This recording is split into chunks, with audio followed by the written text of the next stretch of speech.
ticklish business any way you look at it. Come on, we'll stick together.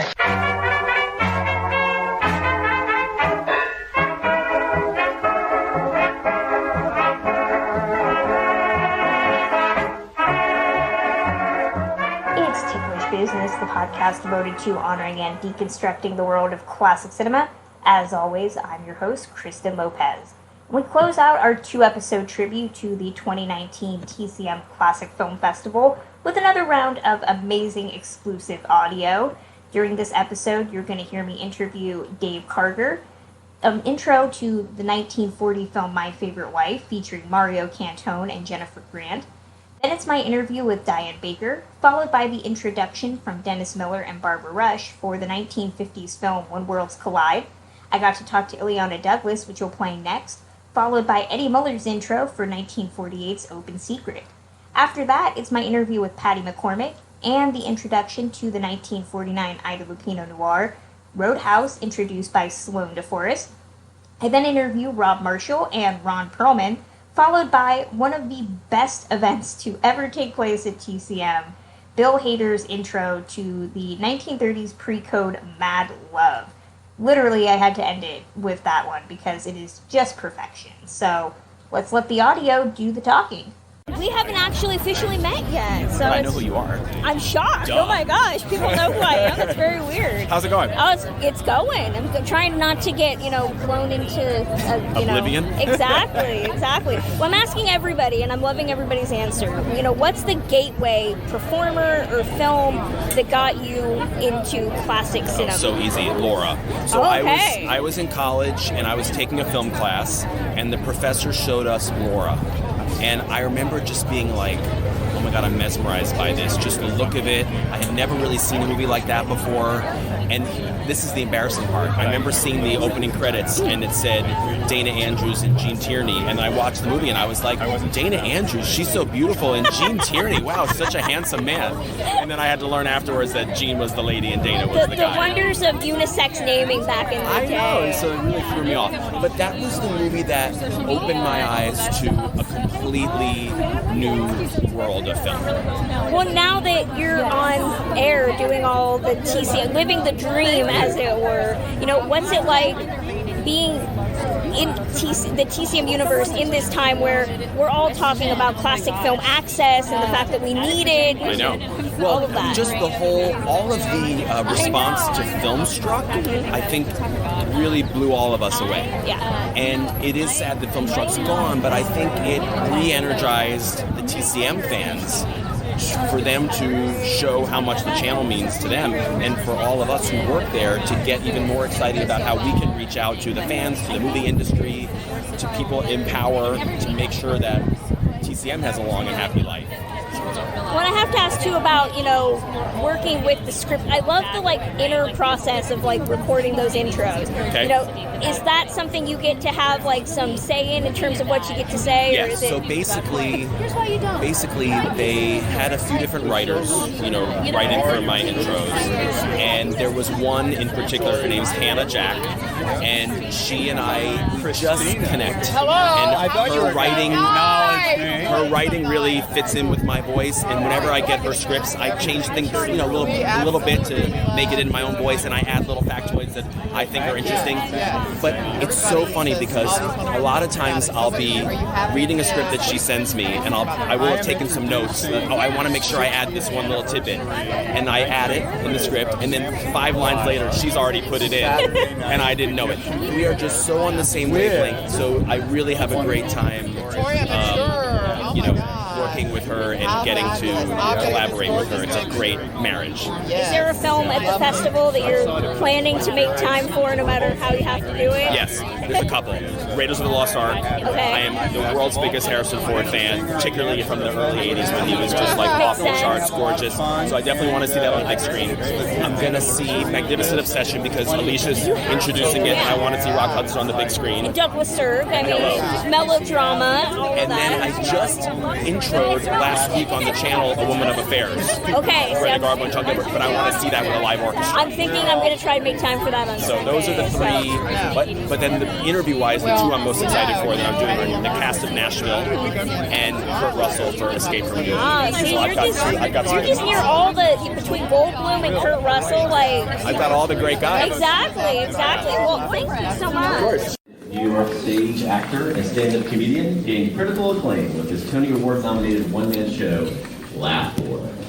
He also starred on Broadway as Stan Fick in the Tony Award-winning Assassins by Stephen Sondheim and John Wegman, and Buzz in Terrence McNally's Tony Award-winning dramatic comedy, Love, Valor, Compassion. You can clap for that.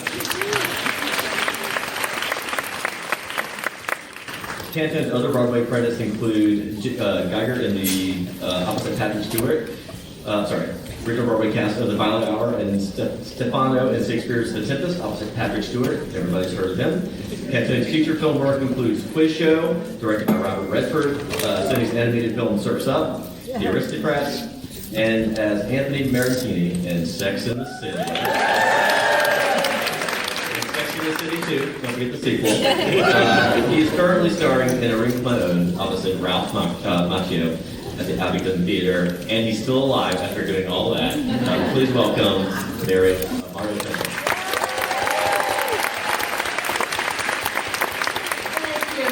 Thank you for reading my credits so diligently. That was exhausting. Welcome. I'm so happy to be here. You have no idea.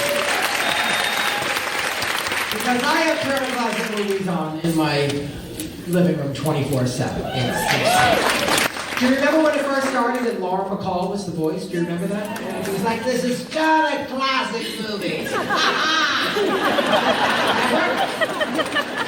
And then all of a sudden it was Kathleen Turner. It was like, this is Turner Classic movies.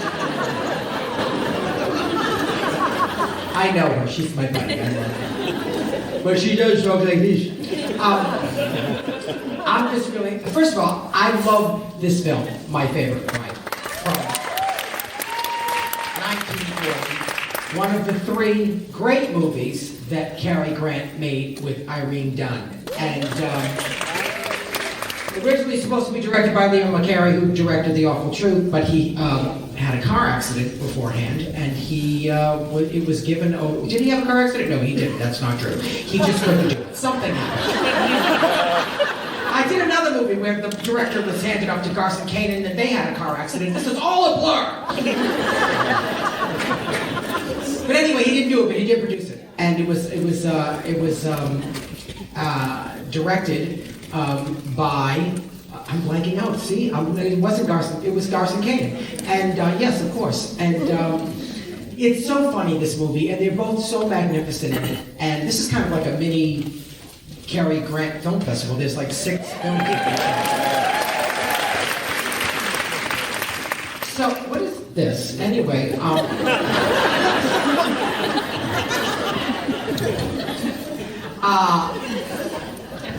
So fittingly. We have a guest today that I'm going to have the honor of interviewing, Miss Jennifer Grant, who is Cary Grant's daughter and Diane Cannon's daughter, which is equally as thrilling. And I talked to her on the phone about 4 days ago, and we spoke for an hour, and then I saw her today, and I think I'm straight now. And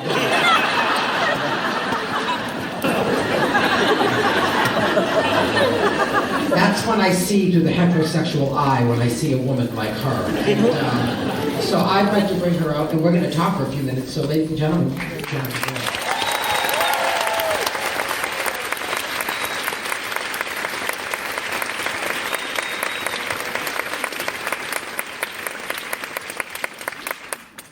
Hi, Jennifer. Hi, Mark. I get very masculine around Jennifer. Oh, okay, so we can sit here and talk about all the movies your father has done, but what I want to talk about is your relationship with him. You wrote a book called Good Stuff that came out in 2011, correct? I did, yes. And you never really wanted to write a book about him at first. Am I correct about that? You're right. It took me years and years to be sort of talked into it. And when you did it, I read the book, and the boxes of stuff that he saved. Yeah. He. Your stepmother Barbara gave you them, these boxes of things, right? Yes, they were. So, my father was raised in the war, and most of his memorabilia actually burned. So he didn't have anything from his childhood, and he saved every little scrap of paper I doodled on. He would write on the back of it, the date and where it was done, and as though it was all great art. But there were boxes and boxes of these things, and notes I'd written to him, and notes he'd written to me, and he actually took stuff out of the garbage that you crumpled up. Yeah. And he ironed them and saved them. You read it. Oh yeah. Yeah. I mean, and so he saved everything. Everything, and he made audio tapes as well. That's right. So you heard yourself as a child. I've heard myself as a child and his voice, and it's amazing, especially because sadly he passed, but I get to hear him and hear years of our relationship. Yeah. And it's good. When I was reading about how you heard yourself as a kid and how strange that is too, because I heard myself as a kid once on tape and I was like, I would have smacked me in the face. But the great thing is that you have audio. I have video, I have Super 8, I have all the photographs. Yeah, he saved a lot. And the interesting thing too, I found very admirable, because when you are a big star, whether you're a man or a woman, it's difficult to have children in this business. And he had you much later. He did, and he retired when I was born, just to be a father. To raise you. Exactly, to raise me.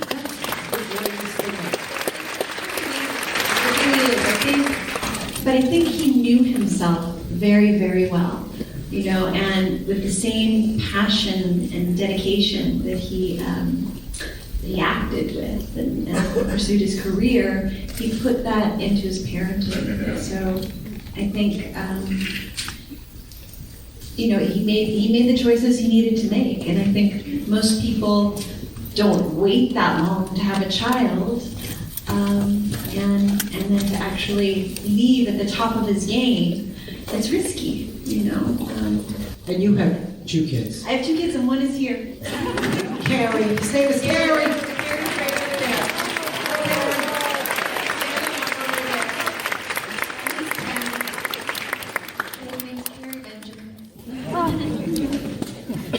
Now, the leading ladies that your father, there's nobody that has ever said a bad thing about you. I've read interviews with Irene Dunn recently, and she had nothing but incredible things to say. When Doris Day talks about your father, nothing but great things to say. It's his professionalism, how hilarious he was, how game he was when it came to improvising things. He liked to play. He liked to play. It was fun. And there's a lot of improvisation in this movie, and he had fun, and he was like, let's do this. Because some people are like, nope, what's in the script, and let's just stick to the script. He was like, let's go. That's how he was in life as well. Yeah. This morning I was listening to someone in makeup and hair, and they were doing the tongue trills of whatever they were saying, and I thought, oh gosh, I didn't do any preparation for this. You mean like vocal warm-ups? Yes, vocal warm-ups. Yeah. And I thought about Dad. We used to always do things like black bug's blood, black bug's blood, black bug's blood, or those things, and I thought, I wonder if he did those warming up. He just sort of threw that stuff into my life. But I wonder if as an actor, that's how he warmed up. I don't know. Some actors warm up and some actors don't. Sometimes it doesn't make a difference. Someone as brilliant as your father, I don't know if it would even matter. Because he was, I went through such an obsessive, that I'd never let go, an obsessive phase with your father where I just watched everything.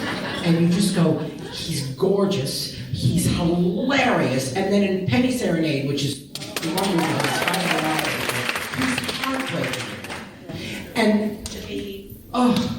and Sophia Loren's another one. She when she was here being interviewed by her son, she spoke about your father like he was the one that got away. Like it was like she loved him so much. She was mad to him as Yeah. well, the one that got away.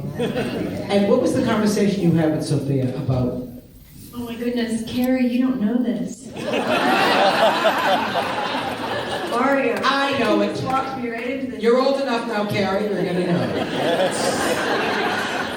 So, before writing good stuff, I called several of Dad's friends to interview them. And I actually put Kurt Kerkorian on tape and Quincy Jones, and I got Sophia Loren's number, and I'd never met her, and I called her and had a lovely conversation with her, and she said, "Do you have children?" I said, "No, I don't." And she said, you must have children." And I said, "Well, I'm not prepared right now. I have a boyfriend." She said, "It doesn't matter. You have a child." Wow. So Sophia Loren had a hand, Carrie. How's you? But she really was very persuasive. Well, she was an Italian woman from Naples. My mother was too. They're very persuasive. You do what they say. I love those glasses you have. Those look like the glasses your father wore in North by Northwest. They're exact. These are the glasses. Those are the glasses. I want to. This is the first time we've licensed my father's name in 33 years. And they're by Oliver Peoples, and they're the exact glasses that he wore in North by Northwest. And they're now available. All right, you tell all the people that over to me. Oh my gosh. And so you were gonna, when you wrote your book, you were gonna have people, you were gonna interview some of your father's leading ladies and friends, and you decided not to do that. I had a child. You had a child instead. It was you. Well, I loved the interviews, but you know, when you start a book, you never know how it's going to go. Well, I was telling you that Doris Day did that with her autobiography. She wrote about certain actors, and then she had them write a chapter about her, and all of them were positive, except for one actor, and they both wrote kind of negatively about each other, and she published it. It was awesome. Right? I won't say who it was Kurt Douglas, but.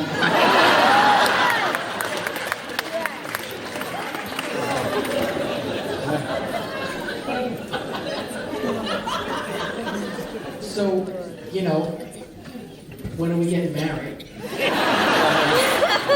I loved you in Sex and the City. I love you, Sylvia. And you look and sound so much like your mother, who I also am a huge fan of. I was just watching Bob Carroll on TCM a few weeks ago. She's beautiful and hilarious in it, and I just remember her on talk shows. She was hilarious. She was just hilarious. With a great laugh. Oh God! Well, you sent our love to her too. I will. And Jennifer, it was just a pleasure having you. You're beautiful, smart, and amazing. And ladies and gentlemen, enjoy the great, my favorite wife. Hey, it's always great to see you. Great to see you too. Well, I'm asking everybody, and I'm loving everybody's responses, what's the classic film or performer that got you to love classic films? Is there one? Classic film performer? If there's like a gateway. If there's a gateway, I could say, I think Debbie Reynolds seeing those great movies, and I think Ginger Rogers and Fred Astaire. Still to this day, if I see an old one of their dancing movies, I'm totally excited. I put it on Facebook. I want to share it. Yes, I'm so glad. I didn't know you were on Facebook. I am. Oh my gosh! I'm behind the times apparently. I didn't know that. I don't go under the celebrity part. I just go with friends. Exactly. Well, I have to ask too. You know, you work with so many amazing women in Hollywood, whether it's Tippi Hedren or Joan Crawford, and it's a great time. Diane Baker, exactly. You know, what's it like to? We're talking talking now about representation and women's voices in cinema. What was it like to be working in that time with being one of these titans of female acting? Well, I sort of shunned this limelight. That's who I was. I was a little bit, I felt always they were the stars, and I was kind of like, I sort of stayed back. I never got excited about pushing myself in PR or public relations. I always stood back. So I was around the Titans. I remember when I started producing, I asked Kate Hepburn if she would play in Great Expectations, that I could make a sale to 2-hour movie for NBC. And I remember her calling me on the phone and saying, you asked me to play Miss Havisham in Great Expectations. If it was a remake, I would touch it with a 10-foot pole, she said to me, Diane, because Martita Hunt was brilliant in it, and I would you should remake a David Lean. But these were great artists. I believe they were. Oh, you are as well. Stanwyck and Kate Hepburn and Lana Turner, all of these were great. Well, I think that's why you're always awesome in the movies you make. You stand out, to me at least. Thank you so much. You're always my favorite part of anything I see you. Thank you so much for stopping. It's always great to see you. Have fun tonight. You too. Bye. Television host. Currently, he hosts the twice-weekly podcast, The Dennis Miller option on Westwood One. He can also be heard on his twice-daily syndicated radio feature, The Miller Minute. And most importantly, he's been a guest programmer and host at Turner Classic Movies, and he's a great friend of the festival and the network. Please welcome Dennis Miller.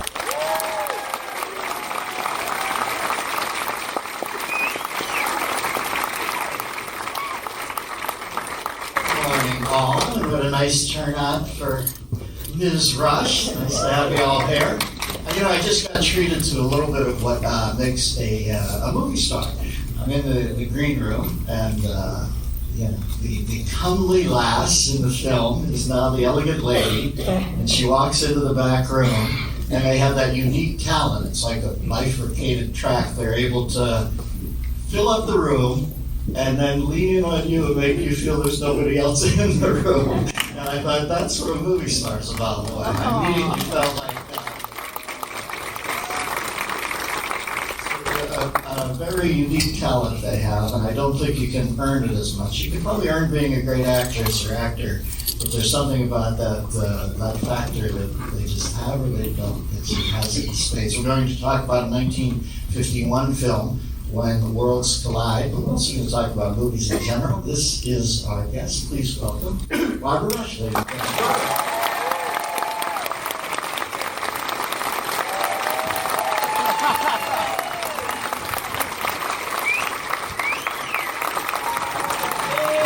How sweet, we were taking photos backstage, and the photographer said, "Do you have a good side?" I said, "Well, Barbara does. It's full on." But no sides involved. Nice to meet you, fellow Santa Barbara, and I guess so. Well, it's really nice to meet you. I've never met him before, and we just got on together. Like a house of fire. House of fire, exactly. Okay. I have to ask you up front, because we were talking before we get to the film. I know that theater is important to you. I was reading up on you, and it blew my mind, because I always thought this was a fictional award. You are a winner of the Sarah Siddons Award. Am I correct? I thought it was a plot device from It's in Chicago. Yeah, but there is actually a Sarah Siddons Award. We are talking to an honoree here. So let's talk about the film, and we'll branch out into some other films. But what do you remember about 1951's When Worlds Collide? Well, I suppose getting into it. Yeah. Because I think it was my second film. My first film was The Goldbergs, and I think the second film was When Worlds Collide. And George Powell, who was such a lovely man, and Rudy Mackay, Yes. who was the director, and they were all very nice to me, and the people and so forth. But I thought the science of it was very interesting, that there's a star way out there in the sky, and they go to the astronomers, and they look there, and they realize it's getting a little bigger, and then they realize it's coming straight towards Earth. And so there's a little panic. That happens. That happens. Now what do we do?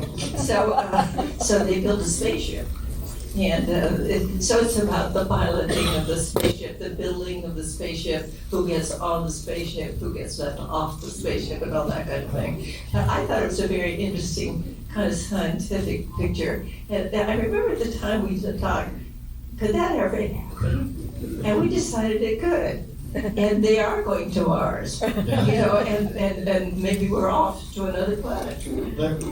I haven't missed the headlines. Is there an asteroid heading our way right now? We have to look into it. Okay. I'm following you because I know you'll get me in the fast lane. I promise.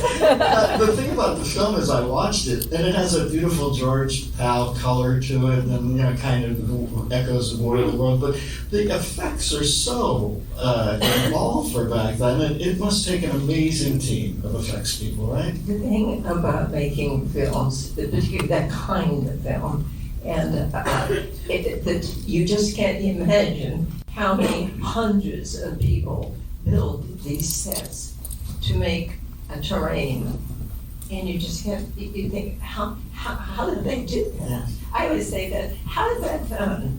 How can they do that? And so you'll realize what I'm talking about when you see this film. But as my daughter said, Mom, don't give it all away. Don't just give the whole thing away. But I loved working on it. And George Pal was such a lovely man. And Matsei was a brilliant cinematographer. He was a wonderful photographer. And I worked with him later at a film in India, Very Black and the Tiger. And he was, I think for me, I've been so lucky to work with people that taught me. Lots of people go to school to learn to act from teachers and so forth, but the real thing is working with a great actor.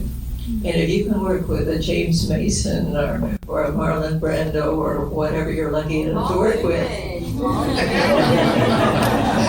Well, we've got a range war break out. I think so. You have to ask him. Yeah, kissing is a whole other thing. So, but anyway, I enjoyed making the film. I remember that. But I was so new. I was about 21, 22 years old. Yes. And so it was all new to me. I just graduated from the university in Santa Barbara, where I know you live. Yes, I know them. Yes. The school is in great shape. They must have an amazing endowment because they're doing beautiful things with it. Well, I didn't go to that particular campus. That was run by the Marines. Really?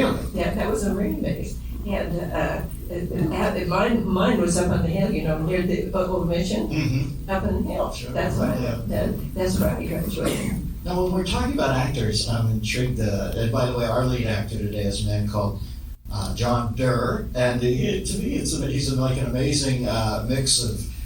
He's like a Richard Denning meets Danny Kaye. He had a bit of a Danny Kaye look at his face or something. And he's quite good and he's quite sweet. But there are guys who just come around once in a while, these actors, and you obviously named Marlon, who, and Paul Dillon's a great actor. And good looking. Yeah, but there are guys who break the whole mold of what we think of acting, and that's Marlon. I mean, I don't want to sound like I know Marlon, but it was different after that, wasn't it? Well, Marlon was kind of a genius actor. You just never knew what he was going to do. He was very improvisational, and so I think I told you about this. I remember when Illeana was doing a scene from on the waterfront, and in it, Marlon was a very shy young man, and he didn't know how to talk to a woman, but he was in love with Eva Marie Saint, of course, and so they were walking along, and he couldn't look at her, and because Anne said, "Watch what he does.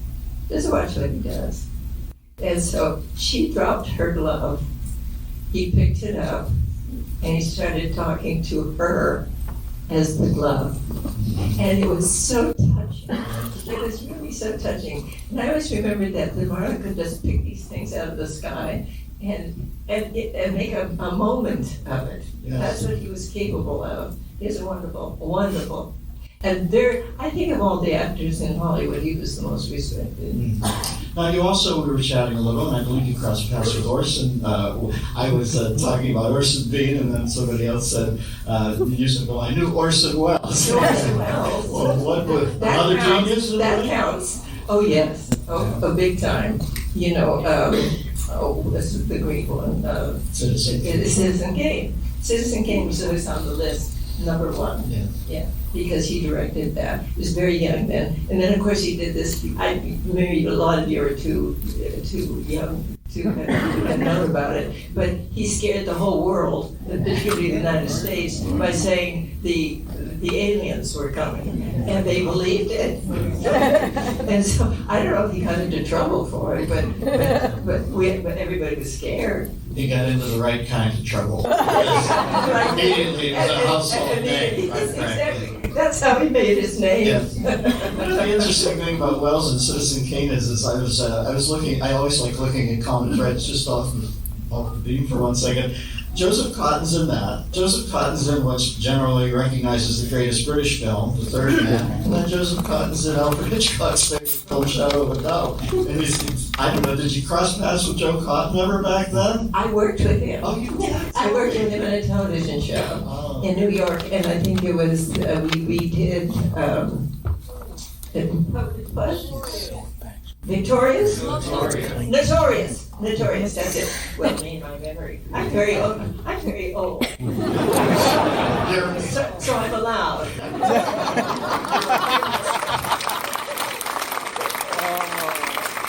should say that her appearance in Notorious was deemed victorious. Dean Victorious, and I thought he was a lovely actor. So it was a very good television show of the movie. Yes. Yeah. So. Now, this film in 1951, and then 1953 we have a second sci-fi film. Not showing it right now, but I just thought it was a nice mention that it came from outer space. And our friend wins a Golden Globe for the best newcomer.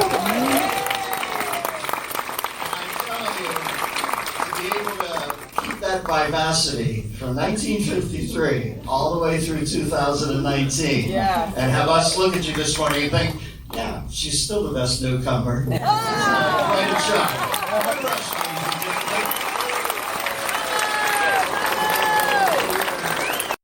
How's it going? Oh, it's going. So I love your dress. Thank you. I had a whole outfit planned, and then the wind happened, and it ruined everything. I know. The wind is tough. Well, I'm asking everybody with the 25th anniversary of TCM. Obviously, you have the entry already, but what was your gateway into classic cinema? Was it your grandfather? Or was there a different? No, it's definitely my grandfather. But I started out liking musicals, so for me, it was definitely Busby Berkeley. Yeah. I really wanted to be Ruby Keeler. That was, she had those great, silver, at least they looked silver in the black and white, or silver tap dancing shoes. And I bugged my mom. That's all I wanted was silver tap dancing shoes. I finally got them when I was about 15. But, and Fred Astaire and Swing Time and so I really started out with musicals. Those were my favorites. And then through my grandfather,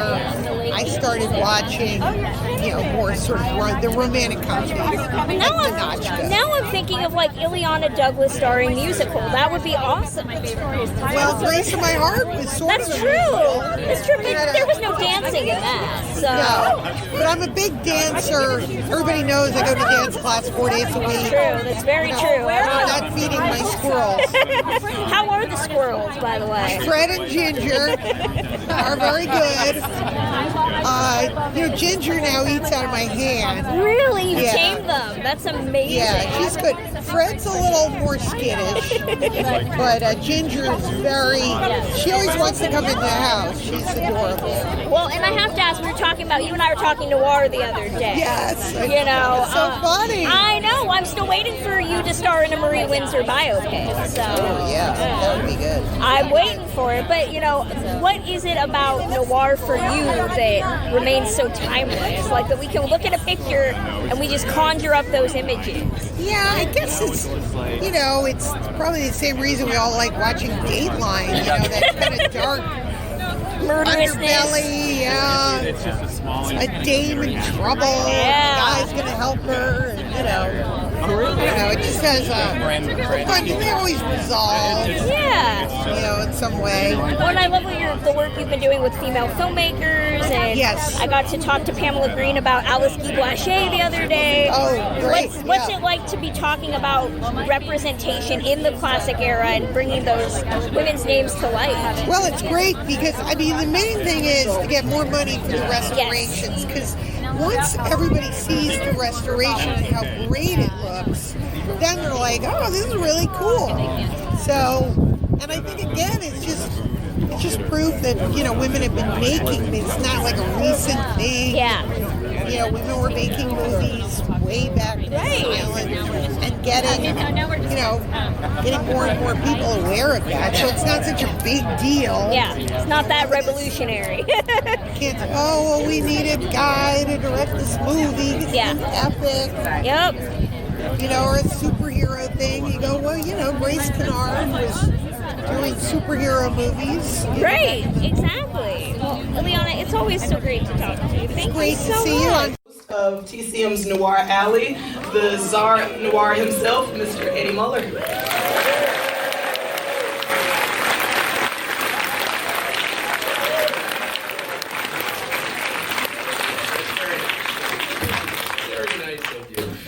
I was telling this crew over here that I thought I would do this one with my glasses on, since I never wear them on television, because they're not non-reflective glass, so I can't wear them. So you have no idea how hard it is to read a teleprompter without these glasses. Okay, you caught me in a really good mood, because I'm still on a little bit of a Jacqueline Bisset high. That was literally a dream come true to do that, and maybe they recorded that introduction, because that was about as effusive as I'm going to get, I think. And we go from that, one of my 5 favorite films of all time, Day for Night, to Open Secret. And I'm going to tell you that I think this is the biggest single crowd of people to ever watch this movie in one place. This is as B gets. If they spent more than $2,000 on this film, I'll be amazed. Okay? That is not in any way reflective of the quality of this film, however, because as you know, the money doesn't have anything to do with it. It's the skill and the intentions of the filmmakers and their inherent talent that makes a movie really great, interesting, intriguing, memorable, all of these things. Open Secret, I have a little bit of a relationship with this film in the sense that my Film Noir Foundation several years ago started, we were always looking for lost films that we can restore, and our specific thing is noir films. We leave the other stuff to the Film Foundation and UCLA, but we were looking for films that really were lost, and for whatever reason, a number of these films were all made by the same director, a man named John Reinhardt. And we were able to rescue a movie he did called The Guilty. That was an adaptation of a Cornell Woolrich short story that is really fantastic. We were able to rescue a movie called High Tide, both of those starring the legendary Don Castle. Hey, Don. But there was another movie out there, Open Secret, that Reinhardt directed just about the same time, that we did not find, but UCLA uncovered. And having seen these 2 other Reinhardt movies and seen what he could get out of nothing, I'm happy to say that our colleagues at the UCLA Film and Television Archive just went right ahead and restored this movie on their own, without our help. And it's been, I love it when that happens. It costs us nothing, it's great. So John Reinhardt was a very interesting man. He is Viennese. He came to the United States very early in his life. He was an actor, a writer, and a director. And he really made a mark in Hollywood, working in an area of Hollywood that even TCM doesn't really know that much about, because it really is lost. In the 1930s, the studios made foreign language versions of a lot of their films and a lot of original movies in foreign languages for markets in the United States and abroad, foreign-speaking markets. And although John Reinhardt was from Austria, he was fluent in Spanish, and he became very prolific making Spanish language films. He went to Mexico and made a number of these movies. So his filmography is extensive, but not many people have seen a lot of that stuff because it's all in Mexico. Or if it's at the Fox archive, because he did most of this at 20th Century Fox, it is buried so deeply in there that nobody has yet bothered to pull it out. So there's a whole missing part of his filmography. But in the 1940s, he was back in Hollywood, and he teamed up with a screenwriter, Robert Presnell, to create a number of these movies. This is not one of them. But I believe that this movie, of which I know absolutely nothing about the producers of this film, because it is a one-off. It was made by, I believe it's Monarch Pictures, was the production company, and distributed through the short-lived Eagle Lion films. If you've watched Noir Alley, you've seen me present several Eagle Lion pictures, like He Walked by Night and Raw Deal and things like this. But this is, if you think those were B movies, oh my God. So this is 63 minutes long. I think there are a total of 3 sets in this movie. And I'm sure some of them are the same set, just repurposed by changing the furniture around a little bit. But the point of this movie is that the guys who produced it very seriously wanted to take a look in the post-World War II environment at Nazis who were in America and had not yet given up. And it is a very terrifying and, dare I say, still timely subject. John Ireland plays a guy who goes to this small town with his wife, played by Jane Randolph, and the buddy that he's coming to see has gone missing. And very gradually he starts to learn that there's a deep, dark secret in this small town that is depicted rather graphically on occasion in the movie. The subject of a lot of the town's persecution, I'm not going to give any spoilers here or anything, but the guy who plays the character of Strauss is an actor named George Tyne, who would himself be the victim of the blacklist just a couple of years after this and have his career taken away from. This guy could not win for losing. But I'm happy to say that George Tyne ended up getting his career back in the 1960s and went on to direct all sorts of television. He went from being blacklisted to directing Love American Style and all these things on TV. So it was quite a bounce back.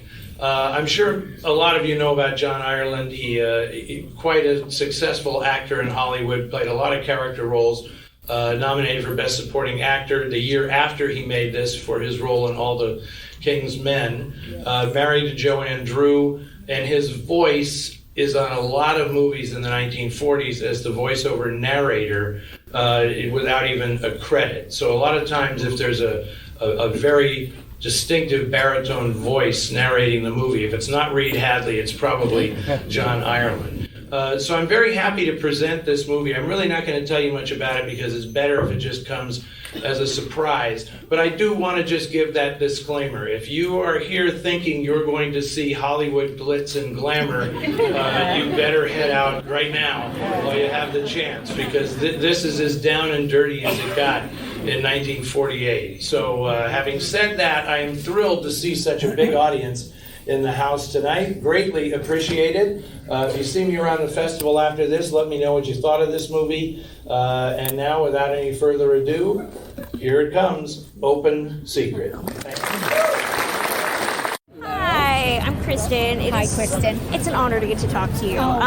The Bad Seed's one of my favorite horror movies. Please. I wanted to ask, what was it like working with Nancy Kelly and Eileen Heckert, who are so, working along those women, and, you're a trio of amazing ladies, at such a young age. What was Eileen that like? Heckert has to be one of the greatest actresses. Right? Very unsung. Oh, yeah. And Nancy Kelly, of course, was a huge theater actress and also a film actress when she was younger. But anyway, I think during our run on Broadway was when our friendship cemented. But Eileen Heckert played the Mrs. Dable. Yes. And she was more private. So she and I didn't communicate much, but Nancy Kelly and I did. And what was I kind of think she kept in character a little bit. I was gonna ask. Some of the scenes between you two are very intense. Uncomfortable. Exactly. Yeah. What was that like to actually act them out? Oh, it's always fun. It's always fun, especially when it's clear what it's about, and you're on the right track. Do you know what I'm saying? Yeah. How could it not be fun? Well, and I have to ask, I'm one of those, when I watch the movie, I love your voice, the formalism and the accent that I kind of imitated Nancy Kelly. Really? I was going to ask, where did that come from? Because I was born in Brooklyn. Okay. So, although I didn't totally sound it, but... the way you say Claude Daigle is, my thing. I try to imitate it, and I never pull it off, but it's amazing. And I was curious, you did the psychiatrist role in the remake, which I only watched because you were in it. Well, and what was... She was wonderful. The little girl McKenna Grace, Isn't she a good actress? I was going to say, what was it like doing that very different look at nature versus nurture now? I know. Well, it was a little campy because I got to say, you remind me of myself. But they did that on purpose. Presentation of Roadhouse will be Sloan de Forrest, the writer and film historian. She's the author of the TCM movies Must See. She's the author of Turner Classic Movies Must See Sci-Fi, 50 movies that are out of this world, and the upcoming TCM book Dynamic Dames, 50 Leading Ladies Who Made History. Sloan will also appear as a commentary in our sister network CNN's upcoming documentary series, The Movies, which kicks off this July. But before we bring Sloan up, I want to introduce Maya Montanez-Smuggler, who manages the UCLA Film and Television Archives Research and Study Center. Her recent book, Liberating Hollywood, Women Directors and the Feminist Reform of the 1970s American Cinema, is available from Rutgers University Press. Please welcome Maya Montanez-Smuggler.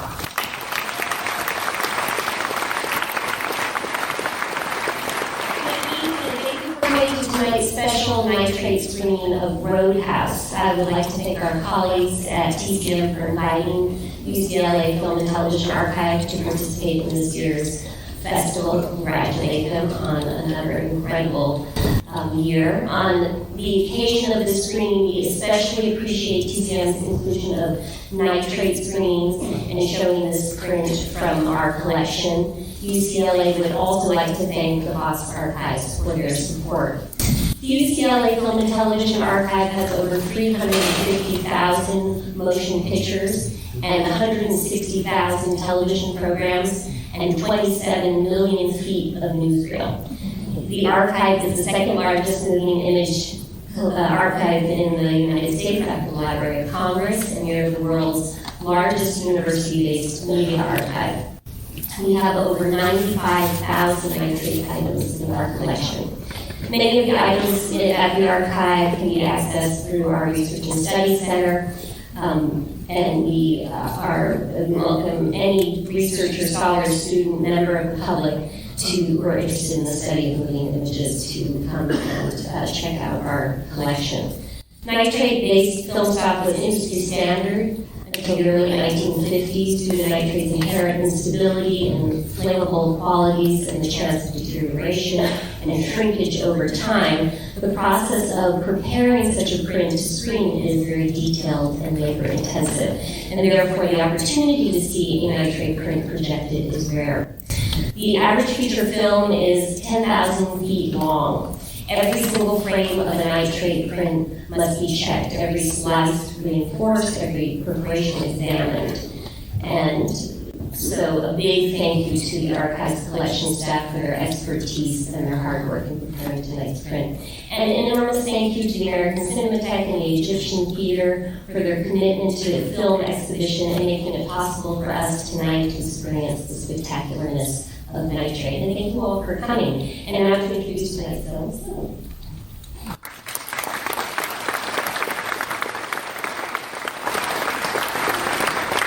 Thank you.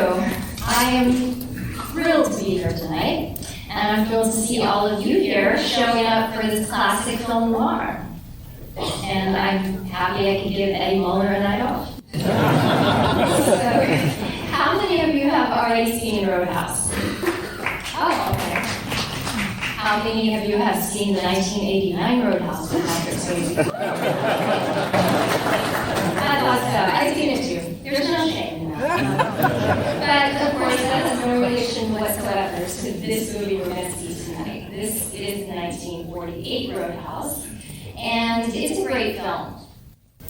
So many elements make it great. You have expert direction by Jean Nicolesco. You have a snappy yet very dark screenplay by Edward Chodorov. Of course, brilliant supporting performances by Richard Widmark, and Celeste Holm. And I could talk to you about all of those things, but I'm not going to. Because to me, this movie is really all about one person. I think you know who I mean. The lady, the legend, the poor man's Betty Davis, as she called herself, Ida Lupino.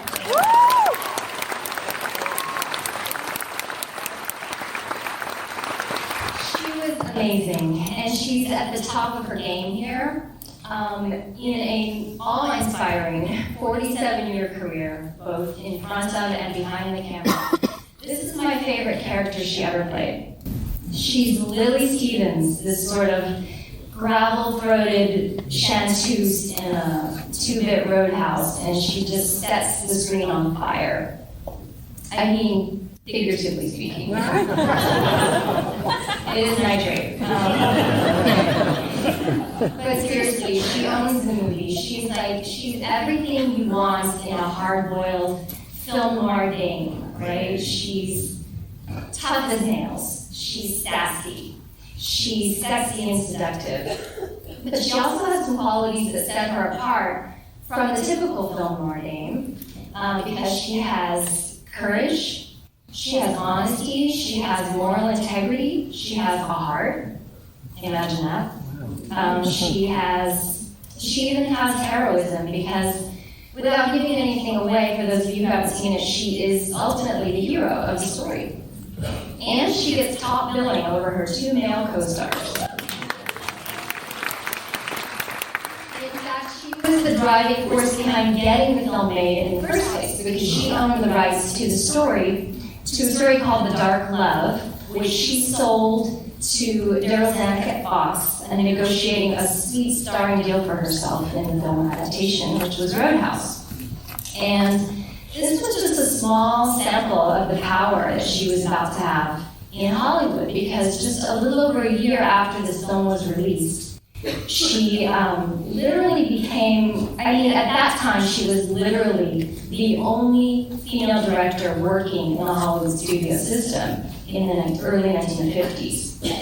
So clearly she had just as much courage and integrity and toughness off the screen as you see on the screen. And this is what makes her a dynamic dame, and this is what makes her an inspiration to me, and this is why we love her. In fact, I like to think that the Ida Lupino we see on the screen in this movie is pretty damn close to the real Ida Lupino. And she kind of actually confirmed that once when she said, "I loved playing sexy, warm dames who are tough in life, very much myself." So that's who she was in life. That's who she is on the screen in this movie. And I hope you love as much as I love Illeana in Roadhouse.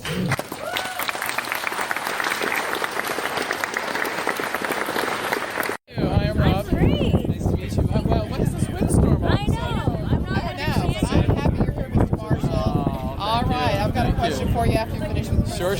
I was going to say, you and I share mutual friends, Jazz. Oh, you're kidding? Yeah. Oh my gosh. She's awesome. She's awesome. Well, I'm asking everybody, it's 25 years of TCM. And as one of the foremost musical directors, what is the classic film or performer that was your gateway into classics? Gosh, if I had to pick one, it's definitely Gene Kelly. Oh, yeah. Because I'm from Pittsburgh, and he was from Pittsburgh. And I started as a dancer. He started as a dancer. He became a director. He was somebody that was very special to me in my life. And of course, that opened the door for me to all the great MGM musicals. Judy Garland musicals, Fred Astaire musicals, yada yada, all the fabulous musicals of that time. And I will say, right when I was around 13 years old, the film That's Entertainment came out.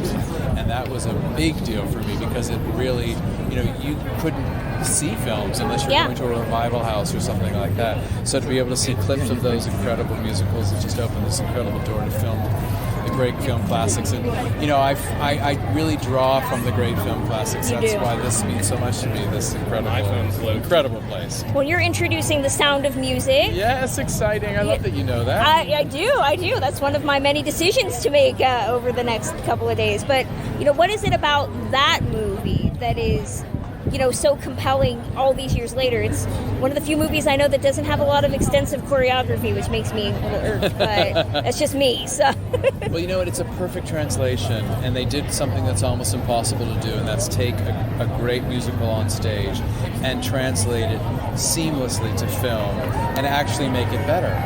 I mean, by the incredible script by Ernest Lehman, Robert Wise's direction, the music work by Herbert Costel and Saul Chaplin, all the work, and I think everybody was at the top of their game and creating this really extraordinary film that is so beautifully acted. Julianne was exquisite. Christopher Plummer is magnificent. All of it is it's seamless and beautiful. But I mean, the fact that you're in Salzburg, Austria, and that really is in a way one of the stars of the film, is that incredible scenery and being in that space. I mean, it was just it's a stunning film, and I love that it's had the legs that it's had. It deserves all of that. Well, I have to ask too. I'm a Disney nut, and you are one of the Disney canon of directors now. What is that like to be? That's a dream part come of it. True Yeah. Oh. Somebody asked me when I was reminded me recently. They said, we were sitting around, we were kids. Out of college, and they said, what's your dream job? And I said, directing Disney films. Yep. And so the fact that I ended up in this world doing that sort of kind of a crazy. I gotta say I envy you. So, well, Rob, thank you so much. Nice You've made some of my favorite dance moments in cinema. So I appreciate that. Thank you for saying that. Thank nice you. to meet you. How are you? I'm doing great. How are you? Good too. I'm asking everybody, what is the gateway for you for classic cinema, whether it's a film or a performance? What interested you in classic cinema? It's not any one thing. It starts with sitting next to my dad and watching tears come down his eyes from watching an Errol Flynn sword fight, how moved he was by the brilliance of what these people were putting on the screen. He turned me on. My dad is the guy that, by watching William Wyler and John Ford and Howard Hawks and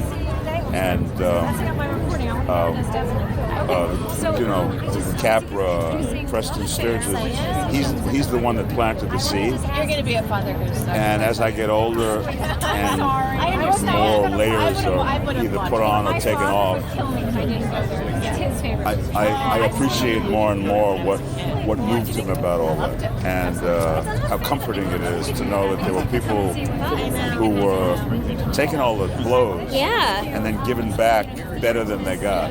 What I have to ask is there a favorite film for you, just in general, that's from this era that you're just dazzled by? No, because there's 300 of movies that I would say. I mean, I would say that if I had to pick the best film ever made, tied for first would be Sullivan's Travels, Citizen Kane, Godfather Part 1, and then, tied for second would be probably 100 others. You don't hear many. So the top five are probably 300 films. I'm okay with that. Sullivan's Travels is amazing. That's you don't a genius. That's a masterpiece. It is. Veronica Lake is my favorite actress of all time. So you don't hear many people bring that up. So yay! I was supposed to introduce that when Robert Osborne had me on as a guest programmer, and we did it. We did the intro and the outro, and then they found out that they didn't have the rights to it quite yet, so it had to be replaced with another film. But that's my first connection to TCM. Oh, well, that's awesome. And you're introducing Holiday. Yeah. How's that going? Is there preparation for that, or just going in? I'm going to watch it again, and I probably haven't seen it in about 9 months. It's one of those movies I watch every time it's on. Great. I just rewatched it like a month ago. But I really want to get it under my fingernails again. That's a good one. And I'm just going to have a ball, wallowing in the brilliance of that combination that came together to make that film. That's awesome. I'm excited for it. So thank you so much. I appreciate it. Great to meet you. Great to meet you. Sought after calming minds in Hollywood. He made his directorial debut in 2018 with HBO's comedy series Barry. Barry received 13 Emmy Award nominations, including Best Series. He himself was nominated for Best Actor, Best Director, and Best Writing. In addition, he received the Producers Guild Award, 2 Writers Guild Awards, a Critics' Choice Film Award, and received a Golden Globe nomination. On the film side, he has a vast array of comedy credits that you probably know, including Trainwreck, Superbad, Pineapple Express, Tropic Thunder, and then he had a dramatic role in 2014's critically acclaimed feature film, The Skeleton Twins. And he will next be seen in It, Chapter 2, the sequel, which will be released in September. So please welcome Mr. Bill Hader.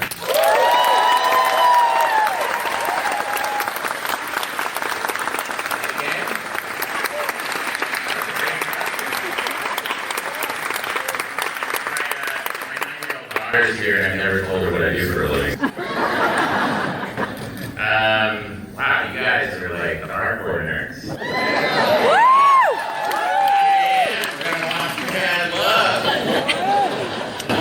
And it's so cool where it's like, oh, it's 9 a.m., but the movie's in an hour, and you're like, oh, I'll do that.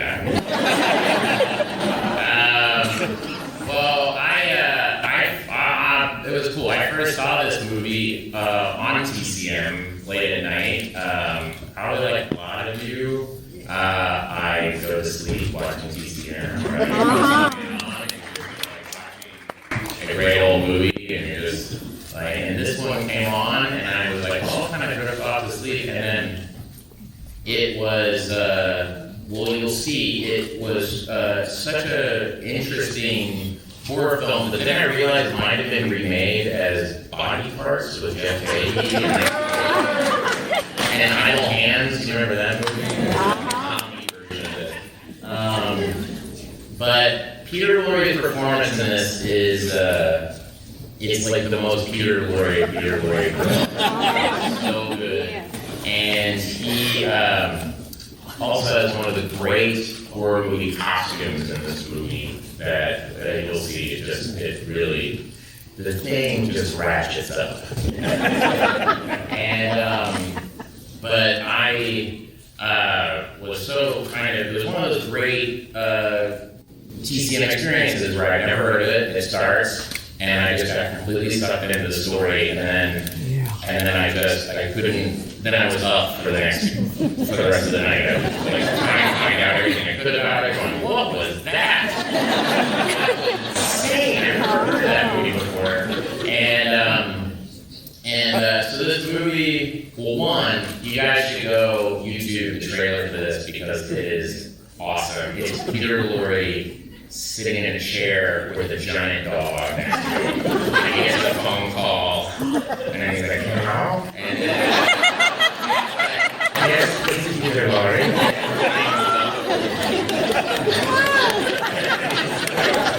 He's like, when you film, he goes, oh, I'm glad you like him. Oh, like, you like that? Oh, my first film? Oh, I think this might, is this like his first Hollywood movie? Yeah. Probably. Look at that stop thingy over here, the man in the Scott had to watch me. I used to host Essentials Junior in TCM, and he had to watch me wrestle with reading a teleprompter. Like, Bill, it's on Uncle, my uncle. Zazu pit still, not Zuzu.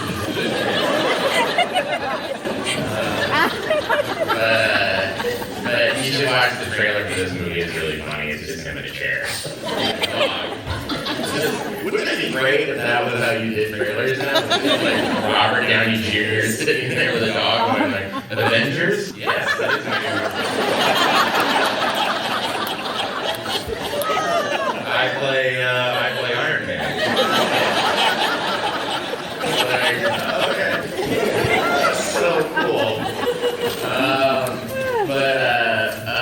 So yeah, no, this movie, it's got a great Peter Lorre performance, and then director Carl Freund. I kept wanting to say Carl Freud. So Carl Freund is the director. He is mostly known as a DP.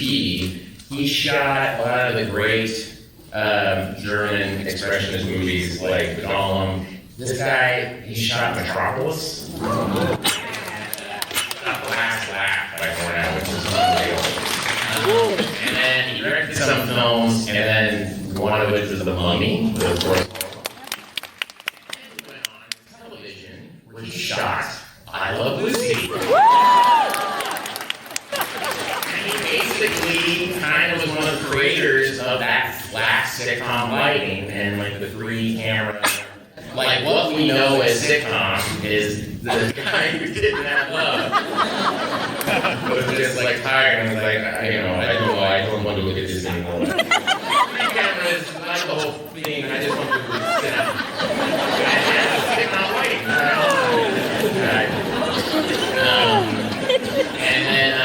And also, you're going to see there's a point in this movie where Peter Lorre is with this little girl who's sick. And that girl is played by Forrest Collins. And one of the great movies, he retired when she was 18. You'll see him, he's very concerned about this little girl, and he's holding her hand. And then it's pretty great that he gets a phone call, and he kind of is like, what? Forrest Collins is amazing, and she's here.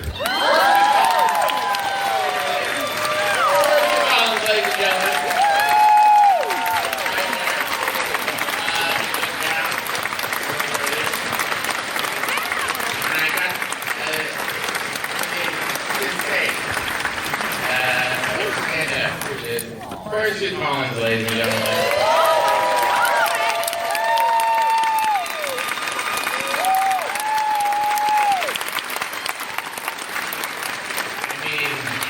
I had a chance to talk to her before the screening, and I said, what do you remember? And she said that there was a scene that was cut where Peter Lorre had to actually pretend to operate on her, and he dropped it. It was a real scalpel, and he dropped it, and he felt terrible. And that he was one of the nicest human beings that you've ever met in your life, and not at all like the characters you always play. Anyway, this was a big honor. This is exciting. Thank you guys for being here. So early in the morning. I hope you guys had the same experience as I did.